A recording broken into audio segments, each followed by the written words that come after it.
when I teach Theta Healing, kasi Yeah. nagtuturo ako ng Theta Healing Basic and Advanced, no?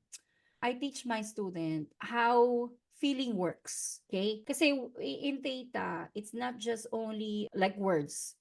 When I say, would you like me to teach you, I am pertaining to every cell of your body. Kasi Yes. every cell has a memory. Okay? So that's why may mga antenna yung cells mo which is receptors. Okay? Yung mga antenna na yan, minsan disoriented yan. Kunyari, yung bata na yon lumaki siya sa medyo magulong pamilya na ang love sa kanila is more of sampalan, verbal abuse, and then at the end of the day, sasabihin ng tatay sa nanay, kaya ako ginawa yun kasi nabigla ako pero mahal na mahal kita.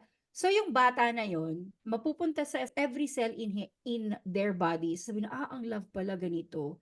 They must be hurt, they must be abused. Yung pinaka-antena na nandun sa cell is parang ano siya, distorted. So ginagawa Mm. ng tita is we're going to pull out the feeling of love hurts, love is abuse, love is painful, and we're gonna replace it with the feeling and definition of what is love, how it feels Yeah. like to love, how it feels like to be safe when you are in love, and how it feels like when you are loved, and how it Yes. feels like how it feels like to be loved by the person with for your highest and best effortlessly.